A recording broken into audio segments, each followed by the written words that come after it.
Ya, bismillahirrahmanirrahim. Assalamualaikum warahmatullahi wabarakatuh. Eh, Selamat pagi semua, selamat siang dan selamat malam. Semoga semua dalam keadaan sehat walafiat dalam mendengarkan materi kali ini. Oke, sebelum kita memulai materi perkuliahan kali ini, ada baiknya kita membaca Bismillahirrahmanirrahim. Baik, materi kali ini saya akan mencoba menjelaskan atau menerangkan strategi health promotion atau strategi promosi kesehatan. Dengan outline yang akan saya bawakan, Ottawa Charter. Jadi kita akan menilik bagaimana strategi health promotion itu bisa terbentuk dan apa-apa saja elemennya. Kita lihat dari Ottawa Charter, Bangkok Charter, kemudian Keputusan Menteri Kesehatan tahun 2007, dan terakhir Shanghai Charter.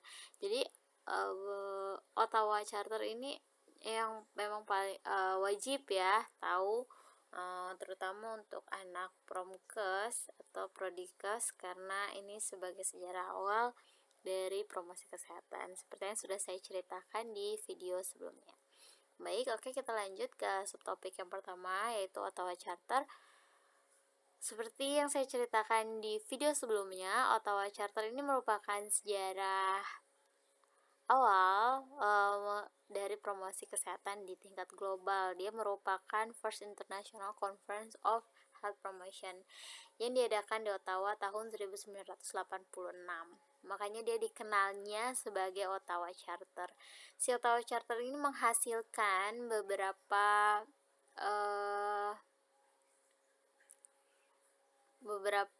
kesepakatan, beberapa rumusan terkait promosi kesehatan, yaitu terkait 3 strategi promosi kesehatan dan 5 aksi kunci dari promosi kesehatan. Jadi dengan strategi yang 3 itu untuk melakukan 5 area kerja promosi kesehatan seperti itu. Jadi kali ini saya akan lebih fokus pada membahas the 5 key action area for health promoting. Nah, ini kurang lebih mungkin gambarnya agak ngeblur ya kelihatannya. Jadi ini nih hasil dari Conference Ottawa atau Ottawa Charter. Jadi kalau kita lihat di lingkaran yang kecil ini berisi strategi-strategi dari health promotion. Ada enable, memampukan masyarakat, kemudian ada mediate, promosi kesehatan sebagai mediator untuk sektor kesehatan dan non kesehatan, dan advocate, melakukan advokasi. Jadi ketiga langkah ini atau ketiga strategik ini dilakukan di area-area yang dapat mempengaruhi upaya promosi kesehatan secara global, masyarakat maupun individu. Jadi secara lebih luasnya di suatu komunitas maka diperlukan adanya suatu bad health public policy, yaitu menciptakan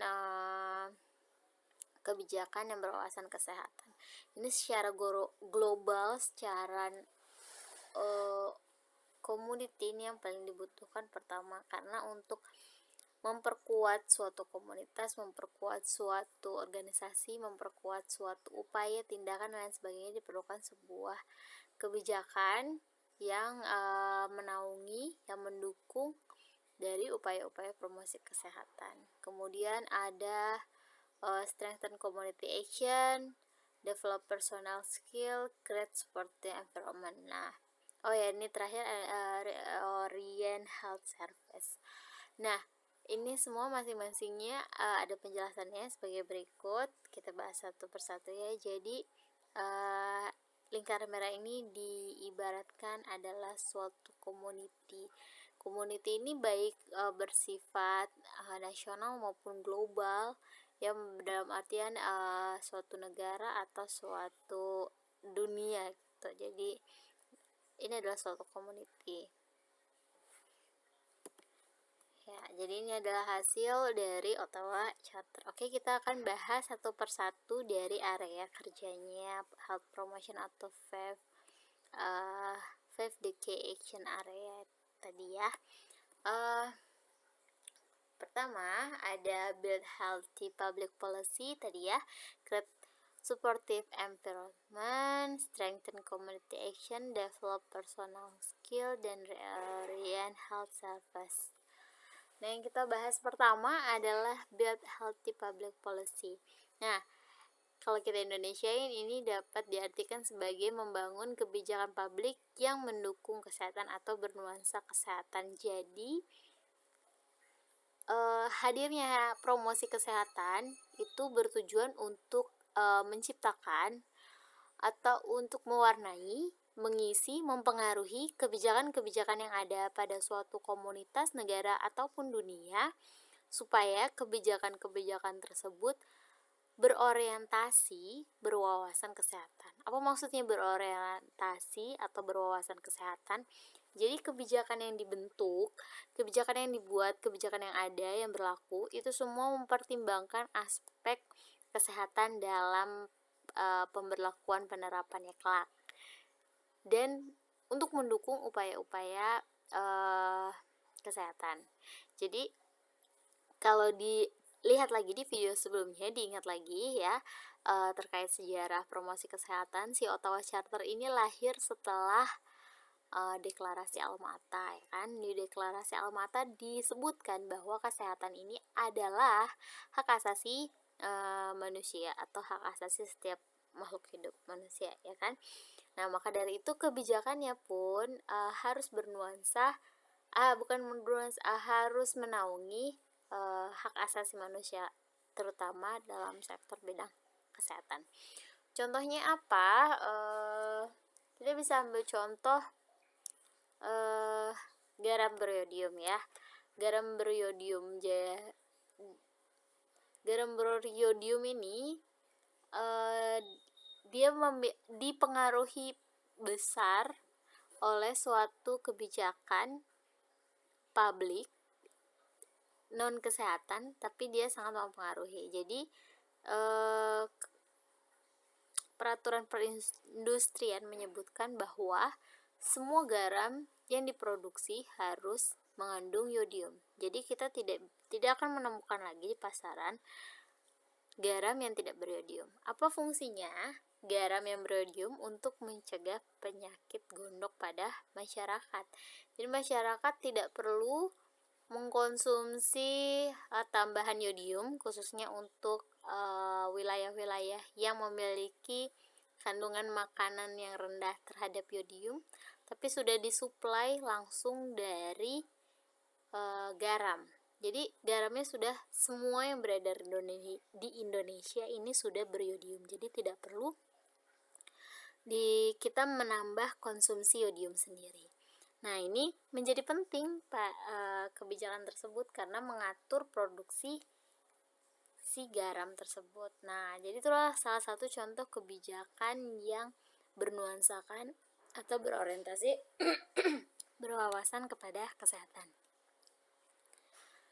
Jadi upaya-upaya yang dilakukan dengan mempertimbangkan dan berorientasi pada kesehatan. Jadi contohnya seperti itu. Atau kalau di sini lebih kepada kebijakan yang non kesehatan ya. Kalau yang kesehatan sudah pasti dia akan lebih mempertimbangkan aspek kesehatan. Yang non kesehatan dibuat juga berwawasan dengan kesehatan. Atau tentang KTR ya kan, kawasan tanpa rokok. Ini adalah suatu kebijakan yang sangat mendukung terciptanya lingkungan bebas asap rokok ya kan. Kebijakan ini mendukung perilaku tidak merokok dan juga tidak menjual belikan rokok pada anak di bawah umur. Ini adalah ini adalah contoh-contoh yang merupakan hasil dari build healthy public policy. Nah, untuk mencapai ini semua kita memerlukan strategi komunikasi, enable, dan mediated yang tadi di sini. Jadi Untuk melakukan ini semua kita memerlukan 3 strategi ini. Oke, yang kedua, create supportive environment, menciptakan lingkungan yang mendukung. Nah, di lingkungan ini karena manusia dan lingkungan itu memiliki hubungan timbal balik. Manusia mempengaruhi lingkungan dan lingkungan pun juga mempengaruhi manusia. Baik itu dalam bidang teknologi, kerja, produksi energi, dan kawasan urbanisasi. Semuanya akan memberikan dampak atau efek pada suatu tindakan masyarakat. Maka dari itu diperlukan sebuah aksi untuk memperkuat, menciptakan lingkungan tersebut menjadi lingkungan yang positif bagi pertumbuhan kesehatan di masyarakat. Misalnya, suatu pemukiman, ketika sekelompok masyarakat tinggal di pemukiman di mana pemukimannya itu kumuh, tentu di situ akan terjadi banyak kejadian penyakit atau banyaknya munculnya kejadian penyakit. Maka perlunya tersedianya lingkungan tempat tinggal yang baik, memiliki standar kesehatan yang baik, kebersihannya terjaga, itu menjadi penting dalam pertumbuhan kesehatannya. Atau contohnya dalam pada lingkungan produksi,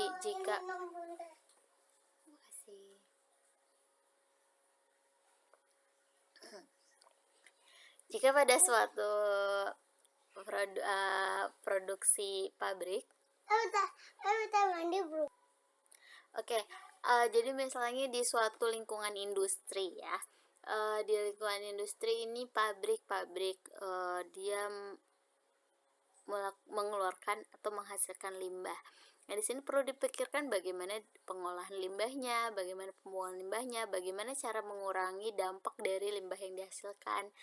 Seperti di situ limbahnya debu, berarti kita perlu melakukan upaya penanaman pohon misalnya, melakukan penjernihan atau penyaringan air limbah dan lain sebagainya. Ini juga merupakan salah satu upaya dari promosi kesehatan untuk menciptakan lingkungan yang mendukung pada hal kesehatan.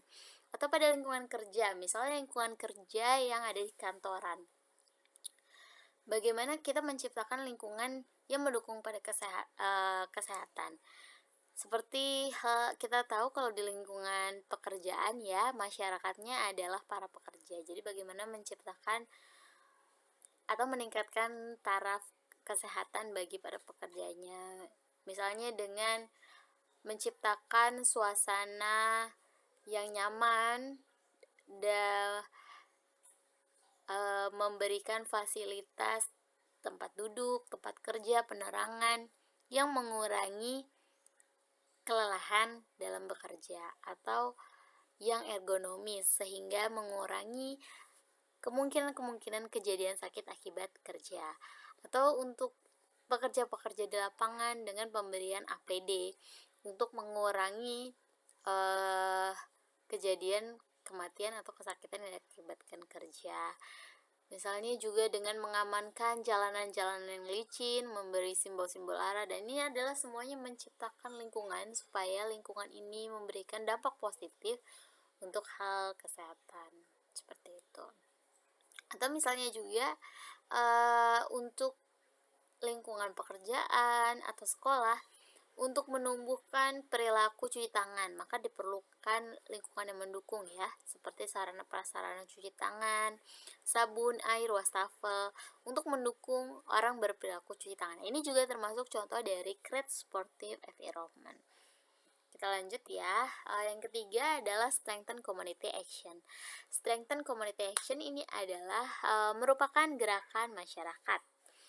Gerakan masyarakat ini jadi kita menciptakan upaya promosi kesehatan berasal dari masyarakat.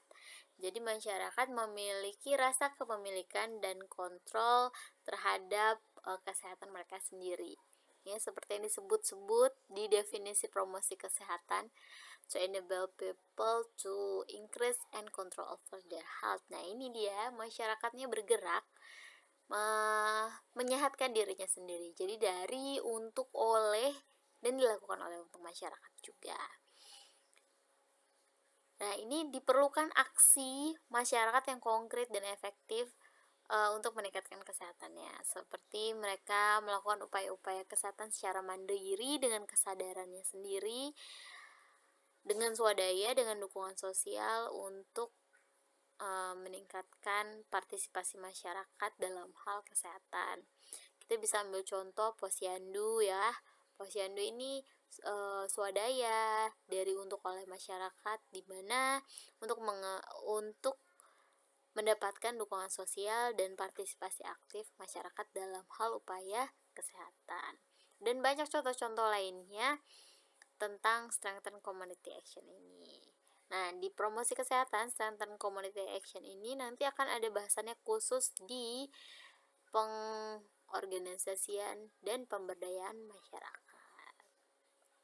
Jadi yang lebih dititik tekankan pada ranah kerja ini adalah pemberdayaan masyarakat.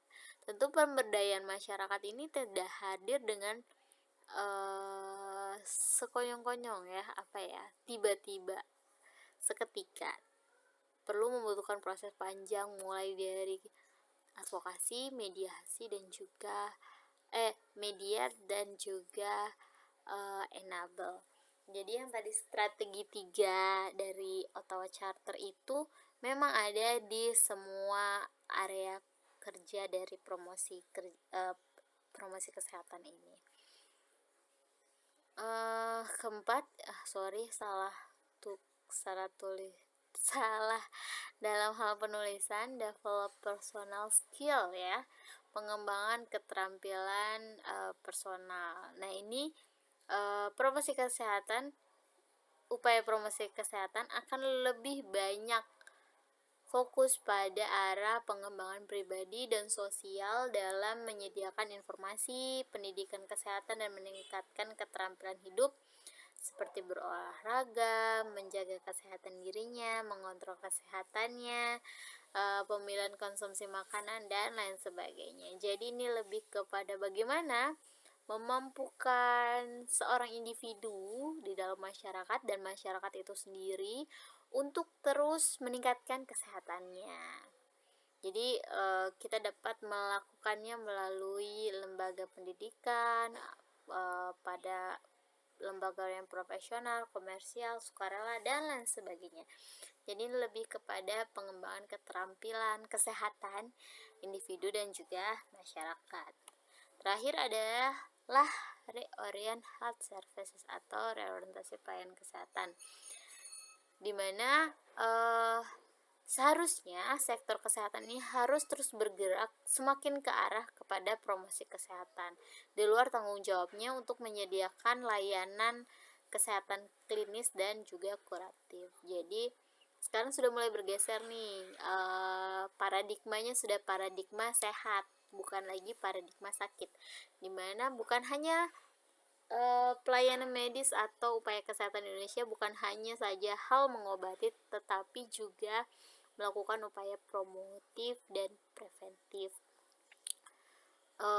Terlihat dari seperti yang saya jelaskan sebelumnya, terlihat dari kebijakan-kebijakan upaya promosi kesehatan yang semakin meningkat, kemudian pembiayaan untuk upaya-upaya promosi kesehatan juga meningkat. Di luar juga tanggung jawabnya tetap untuk melakukan klinis dan kuratif.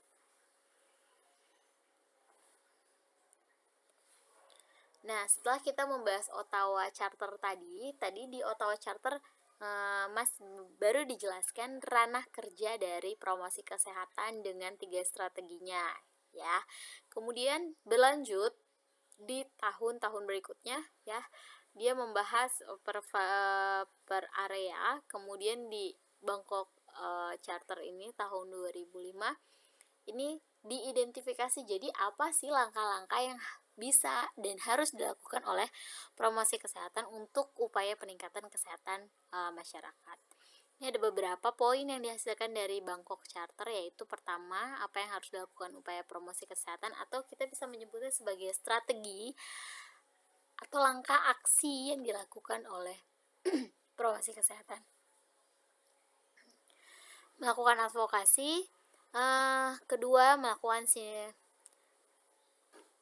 turut bersinergi dalam bidang politik, aksi-aksi infrastruktur dan yang bertujuan pada faktor-faktor kesehatan. Ini masih berkaitan pada aspek-aspek sebelumnya ya, untuk misalnya mempengaruhi kebijakan yang berwawasan kesehatan, menciptakan lingkungan yang support pada kesehatan, membentuk gerakan masyarakat. Makanya diperlukan sinergisitas kita sebagai promosi kesehatan dalam bidang politik, aksi-aksi, dan juga pada penentuan infrastruktur. Itu tujuannya untuk pada area-area yang sudah saya jelaskan sebelumnya. Kemudian memproduksi kemampuan dalam membentuk kebijakan, kepemimpinan, praktik dari promosi kesehatan, menyebarkan pengetahuan, penelitian, dan juga literasi. Jadi aksinya untuk meningkatkan kemampuan tenaga promosi kesehatan dalam membentuk kebijakan, kepemimpinan, praktik dalam promosi kesehatan, penyebaran pengetahuan, penelitian, dan juga health literasi atau literasi kesehatan. Keempat, mengatur peraturan yang memastikan proteksi maksimal dari kekerasan dan hal lainnya yang dapat mempengaruhi kesehatan dan kesejahteraan. Karena sekali lagi, kesehatan adalah hak asasi dari manusia. Dan terakhir, melakukan kolaborasi dan beraliansi, itu bekerjasama dan bermitra dengan individu, komunitas, masyarakat, lembaga-lembaga pemerintah, NGO, semuanya bertujuan untuk menciptakan aksi-aksi promosi kesehatan yang berkelanjutan dan berkesinambungan. Aksi-aksi ini atau hal-hal yang harus dilakukan promosi kesehatan atau strategi dari promosi kesehatan ini, health promotion, ini tetap mengacu pada 5 area kerja promosi kesehatan. Jadi melakukan advokasi tujuannya untuk kebijakan, untuk menciptakan lingkungan yang mendukung, untuk gerakan masyarakat dan sebagainya. Jadi ini adalah langkah konkretnya yang sudah dijabarkan lebih detail. Maka ditangkap di Indonesia dan dirumuskan oleh Kementerian Kesehatan Republik Indonesia menjadi strategi promosi kesehatan yang dikenal ABGK. Nah, ini yang tercantum pada Surat Keputusan Menteri Kesehatan tahun 2007 bahwa strategi promosi kesehatan itu terdiri dari advokasi, bina suasana, gerakan masyarakat, dan juga kemitraan. Jadi untuk melakukan upaya-upaya promosi kesehatan diperlukan sebuah langkah praktis melakukan advokasi terkait untuk kebijakan, lingkungan, gerakan masyarakat, mendapat dukungan dari masyarakat. Lebih lanjut nanti ada pembahasannya terkait apa itu advokasi. Kemudian melakukan bina suasana, menciptakan suasana yang mendukung pada kesehatan ya. Jadi ada benang merahnya, ada rujukannya, ada hubungannya dari Ottawa Charter, Bangkok Charter, hingga akhirnya perumusan strategi promosi kesehatan yang ada di Indonesia ini. Akhirnya muncullah si ABGK ini. Kemudian ada gerakan masyarakat, dan terakhir ada kemitraan untuk menjalin kerjasama dan menciptakan promosi kesehatan yang bersustainable atau berkesinambungan. Nah, kemudian ini terus berkembang ya. Di tahun 2006 ada Shanghai Conference-nya yang ke-9. Ini sudah lebih fokus lagi kepada healthy city, di mana ada 3 pilar yang menjadi pilar untuk melakukan promosi kesehatan. Yang pertama, kita perlu memperkuat pemerintahan. Pemerintahan ini masuk kepada jajaran pemerintah dalam elemen struktural dan juga kebijakan-kebijakannya yang dipilih untuk mendukung kesehatan. Nah, kayak disebutnya good governance.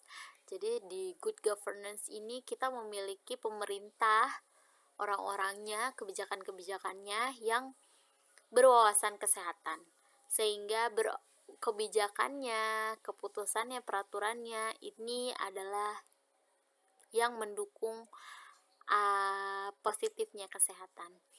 Nah, makanya ini sudah disebutnya good governance. Tetap ada garis merah atau benang merah dari pembahasan-pembahasan sebelumnya, ya kan.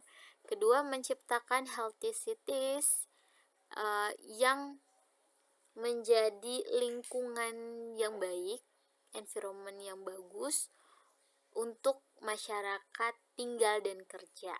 Jadi tidak ada lagi resiko atau kemungkinan kesakitan yang disebabkan oleh lingkungan, seperti lingkungan tempat kerja atau lingkungan tempat tinggal.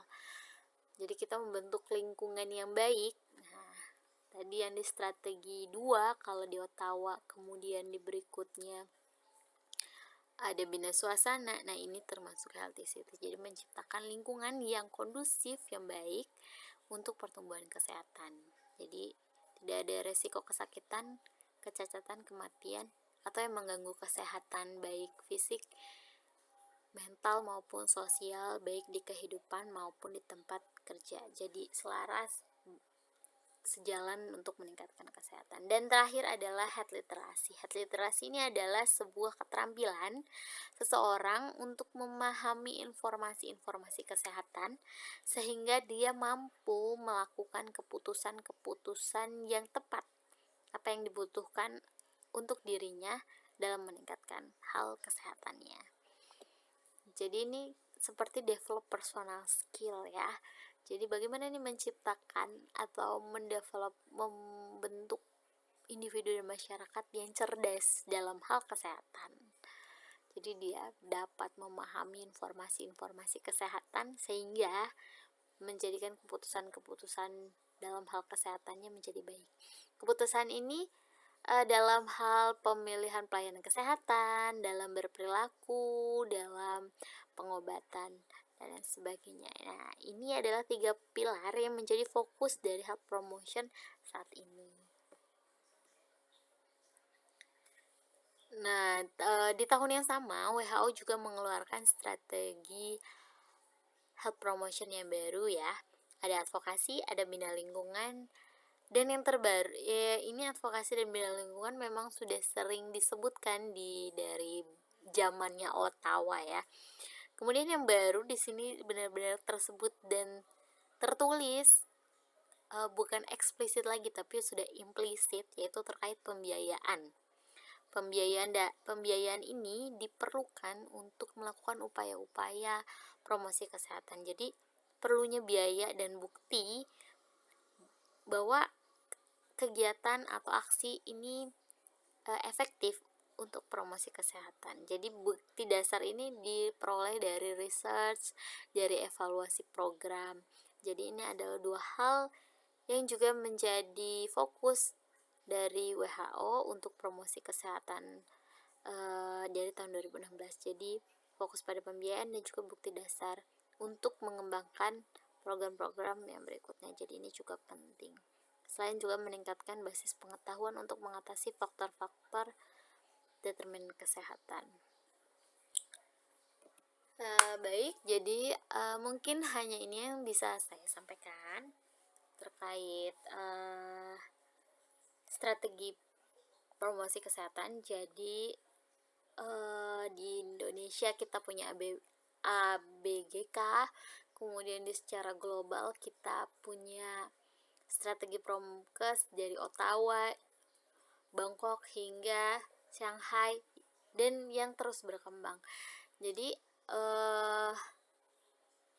strategi yang bisa kita ambil garis merahnya untuk melakukan strategi promosi kesehatan ini, kita memerlukan advokasi, bina suasana, gerakan masyarakat, dan juga kemitraan. Sekian, semoga bisa dipahami dengan baik. Saya memohon maaf sebesar-besarnya atas segala kekurangannya. Wassalamualaikum warahmatullahi wabarakatuh.